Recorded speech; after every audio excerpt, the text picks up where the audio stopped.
Hello friends, welcome back to my YouTube channel.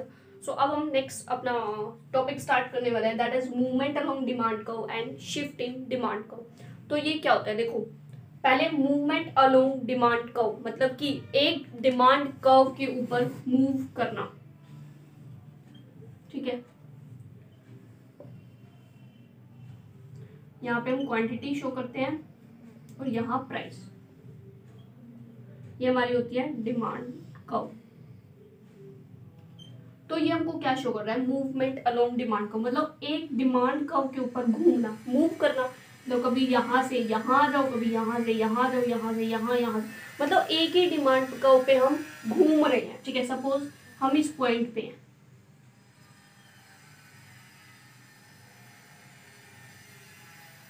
और अब हम इधर आ गए, ए से हम चल के बी पे आ गए,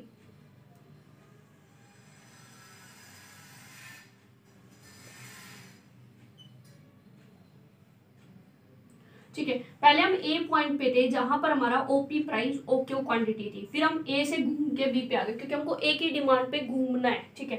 ए से हमने क्या किया, बी पे आ गए। अब हमारा क्या हुआ, प्राइस तो बढ़ गया, पी से P1 हो गया और हमारी क्वांटिटी जो है वो कम हो गई, क्या हुई, क्यू से Q1 हो गई। तो ये थी हमारी मूवमेंट, एक ही डिमांड पे घूमना। तो जब हम एक ही डिमांड पे घूमे, ठीक है, तब हमारी डिमांड में चेंज आया। किस वजह से चेंज आया, प्राइस में चेंज आने की वजह से। अब सपोज हम ए से सी की तरफ जाते, अगर हम ए से किसी यहाँ पे आ जाते, ठीक है, सी पॉइंट पे, तो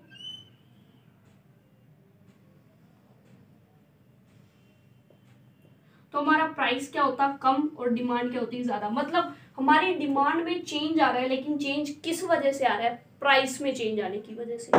तो यही होता है हमारा मूवमेंट अलोंग डिमांड कर्व, मतलब कि हमारी चेंज होना डिमांड में, change in quantity demand due to change in own price,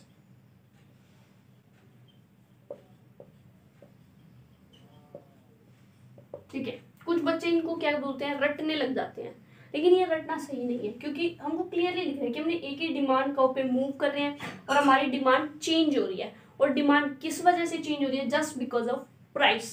तो मूवमेंट अलोंग डिमांड कर्व कुछ नहीं होता, बस ये होता है change in quantity demanded due to change in own price of the commodity, that is the movement along demand curve. अब जैसे कि मैंने बताया, हम ए से बी पर गए, सेम वे बी से हम सी पर आए, ए से बी गए, बी और या फिर ए से हम सी पे आए। तो जब हमने ए से बी पे गए तो अब हमारा क्या हुआ था, हम जब ए से बी की तरफ मूव करा तब हमारी प्राइस बढ़ा था और डिमांड कम हुई थी। मतलब कि जब हमने ए से बी की तरफ मूवमेंट करी तो हमारा क्या हुआ, प्राइस बढ़ा था और डिमांड कम हुई थी, ठीक है। मतलब कि हम डिमांड कम हुई थी, हमारी डिमांड कम हुई, डिमांड कम हुई प्राइस में चेंज होने की वजह से, और हम इसको बोलते हैं कॉन्ट्रैक्शन इन डिमांड। क्या हो गया, कॉन्ट्रैक्शन इन डिमांड। वहीं जब हम ए से सी की तरफ आए तो अब हमारे प्राइस कम हुए और डिमांड बढ़ गई। तो जब हमने ए से सी की तरफ मूवमेंट की तब हमारे प्राइस कम हो गए और हमारी डिमांड बढ़ गई। तो यही हमारा होता है expansion in demand, expansion in demand. तो मूवमेंट अलोंग डिमांड कर्व से दो रिजल्ट आएंगे। क्या रिजल्ट आएगा, या तो हमारा कॉन्ट्रैक्शन होगा डिमांड में, या हमारी डिमांड में एक्सपेंशन होगा, ठीक है। और देखो, ये देखो, ए से बी की तरफ हमारा क्या हुआ, कॉन्ट्रैक्शन। मतलब जब हमारी डिमांड कम हो रही है प्राइस के बढ़ने की वजह से, वो हमारी सिचुएशन है कॉन्ट्रैक्शन इन डिमांड। और जब हमारी प्राइस के कम होने की वजह से डिमांड बढ़ रही है, that is the expansion of demand. यही होता है हमारा मूवमेंट अलोंग डिमांड कर्व। तो मूवमेंट अलोंग डिमांड कर्व क्या हुआ, change in quantity demanded of a commodity due to change in its own price. Movement on along demand curve results in two cases. One could be the contraction in demand and another could be the expansion of demand. Contraction of demand means when there is an increase in the demand due to contraction in demand is when there is decrease in the demand due to increase in the price of the commodity. And expansion of demand means when there is increase in the demand of the commodity due to decrease in the price. तो ये हमारा क्या हुआ, movement along demand curve, यहीं पे खत्म होता है। अब हम मूवमेंट अलोंग डिमांड कर्व को हम एक और नाम से जानते हैं। मूवमेंट अलोंग डिमांड कर्व को हम बोलते हैं चेंज इन क्वांटिटी डिमांड। तो अगर कोई पूछे चेंज इन क्वांटिटी डिमांड क्या होता है, तो you have to explain the movement along demand curve. तो ये है हमारा मूवमेंट अलोंग डिमांड कर्व या फिर चेंज इन क्वांटिटी डिमांड। अब हम आते हैं शिफ्ट इन डिमांड के ऊपर।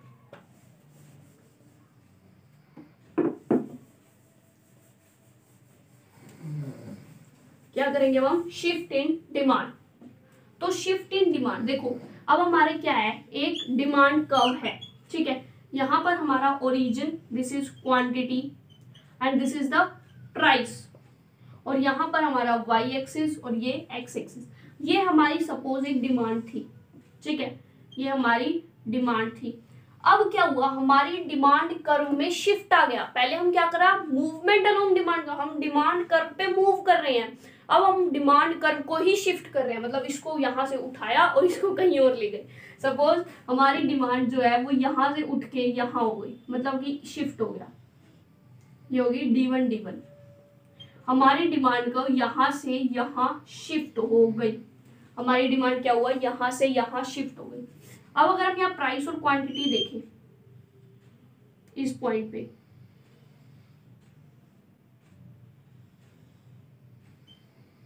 ये थोड़ी सी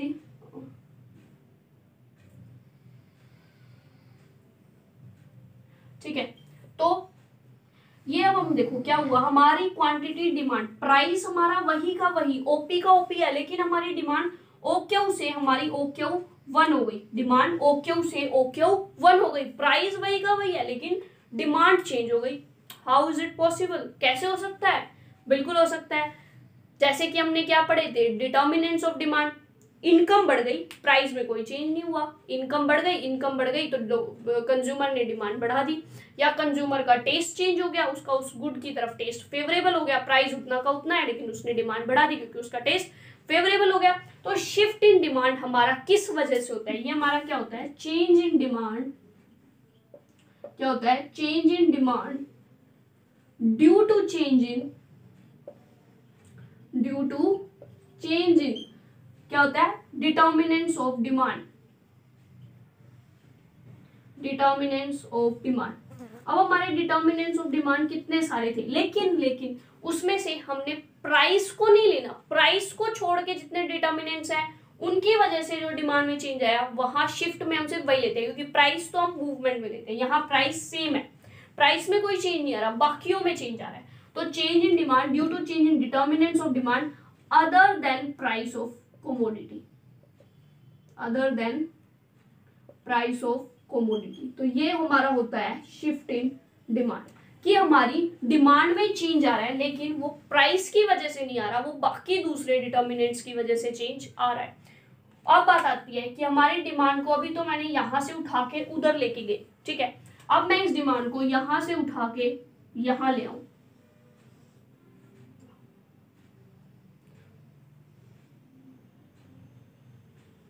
आई गेस नया बनाना पड़ेगा, हाँ अब ठीक है। तो देखो अब मैंने डिमांड को क्या किया, यहाँ से उठाकर यहाँ आ गई, मतलब कि डिमांड पीछे की तरफ शिफ्ट हुई, वहां पे डिमांड आगे की तरफ शिफ्ट हुई, यहाँ डिमांड पीछे की तरफ शिफ्ट हुई। तो जब हमारी डिमांड पीछे की तरफ शिफ्ट हुई, प्राइस अगेन उतना ही है लेकिन हमारी डिमांड अब क्या हो गई, कम हो गई, क्वांटिटी डिमांड कम हो गई। तो जब हमारी डिमांड बढ़ती है किसी भी डिटर्मिनेंट में चेंज आने की वजह से, जब हमारी डिमांड बढ़ती है किसी भी डिटर्मिनेंट में चेंज आने की वजह से, तब हम उसको बोलते हैं, जैसे कि ये वाला, ये हमारा होगा rightward shift in demand, rightward shift in demand. और हम इसको और भी बोल सकते हैं, और क्या बोल सकते हैं, फॉरवर्ड शिफ्ट इन डिमांड। क्या बोलते हैं, फॉरवर्ड शिफ्ट इन डिमांड। और क्या बोलते हैं, increase in demand.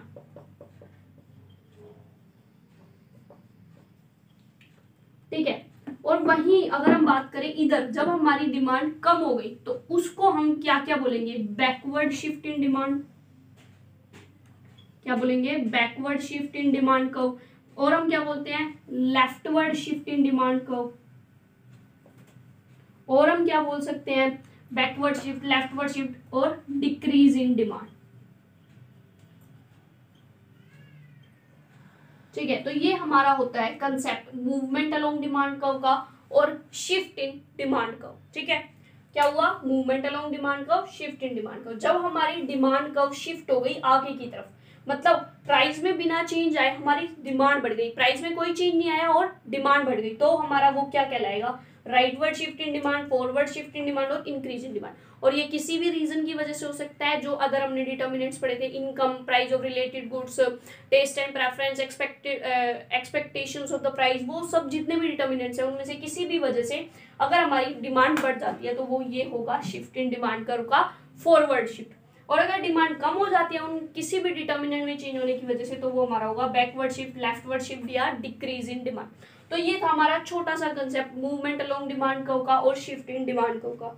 I hope आपको समझ आया होगा। और जैसे हमने मूवमेंट अलोंग डिमांड कर्व को बोला था चेंज इन क्वांटिटी डिमांड, हम शिफ्ट इन डिमांड कर्व को बोलते हैं चेंज इन डिमांड। वो था चेंज इन क्वांटिटी डिमांड और ये होगा चेंज इन डिमांड। बस इतना सा डिफरेंस है। कभी कभी एग्जाम में लाइक आ जाए अगर कि डिफरेंस बताया जाए चेंज इन डिमांड और चेंज इन क्वांटिटी डिमांड में, तो क्वांटिटी डिमांड का चेंज मूवमेंट होता है, मतलब क्वांटिटी डिमांड में चेंज आता है सिर्फ प्राइस से, लेकिन डिमांड में चेंज आता है हर डिटर्मिनेंट से प्राइस को छोड़ के। तो ये कंसेप्ट पूरा हुआ। अगर आपको कोई भी डाउट है तो आप कमेंट सेक्शन में फ्रीली पूछ सकते हैं और अपने कमेंट करना मत भूलना। So thank you so much guys, bye, मिलते हैं नेक्स्ट वीडियो में।